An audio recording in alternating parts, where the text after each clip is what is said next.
Okay, thank you. You have a very interesting business. I Love Your Stories, it's called. Can you please tell something about it?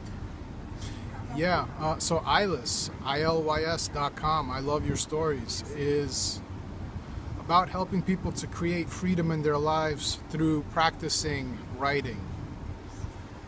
And in writing, what happens is a lot of people experience what's called writer's block.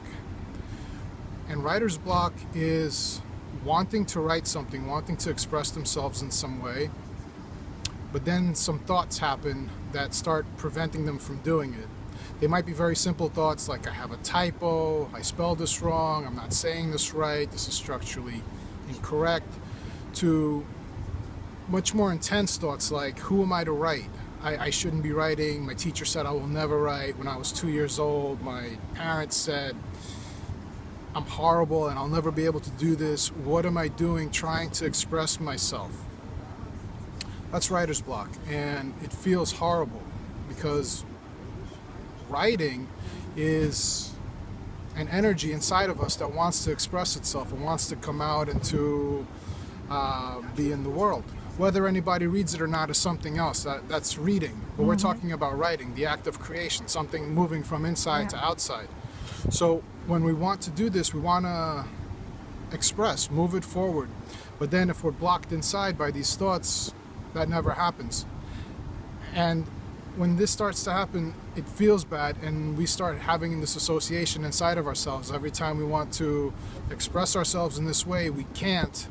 And then we continue to do that, and we can't, and we can't, and we can't. So we start to develop this message inside of ourselves. I want to, but I can't. And how does your tool help?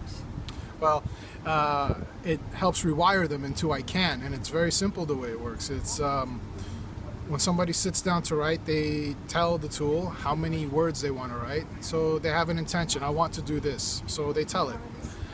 And then when they start writing, they can't do anything else. They can either stop, or they can go with the tool and let it train them into allowing their expression.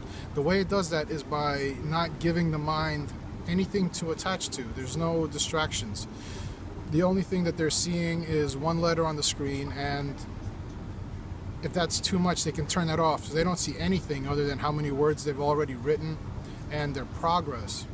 And they can't delete, they can't edit, they can't act on any of these thoughts that start coming up habitually.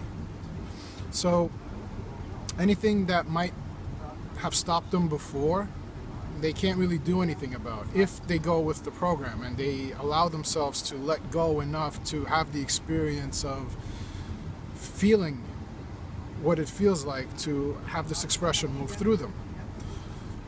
And it puts shutters on their eyes. They can't do anything but keep going. So what happens is, if they surrender to the program, go with it, they start feeling really good because they want to sit down and write, and then they do. They sit down and they write. They have this experience, and then what starts to happen is they have a new association forming. They start moving from I want to write but I can't into I want to write and I did. It just happened, and that means I can, and they keep coming back to it. They start creating a habit of I can. What happens after a little while is that the mechanics of having the thoughts that would usually have stopped them before and not paying attention to them, moving through writer's block and becoming free in this domain, they start showing themselves in other parts of life. Where before, if somebody wanted to travel, but then they might have thoughts like, I can't do that, that's not for me, that's for somebody else, that's too exotic. I would love to, but I can't. That pattern of I want to but I can't is what we see in writer's block, and when this starts flowing, they have a new reference point for I want to and I can, even though before I thought I couldn't. So just because I think I can doesn't really mean I can't. Maybe I can. And so this shift in thought starts to happen, and now it's I can't to maybe I can, and new possibilities start opening up. Then little by little they might see examples and stories of other people. They're traveling, they're doing this, and then the questions inside, they start changing from not why can't I to how can I. Yeah. So what ILYS is about, even though it looks like a great tool for writing, is really about the fulfillment of human potential through rewiring ourselves from I can't into I can patterns through the practice of writing and through the practice of allowing ourselves to flow and get out of our own way and let this expression happen. That's what's Yeah. Thank you. that's what's happening. It's Yeah. very well said.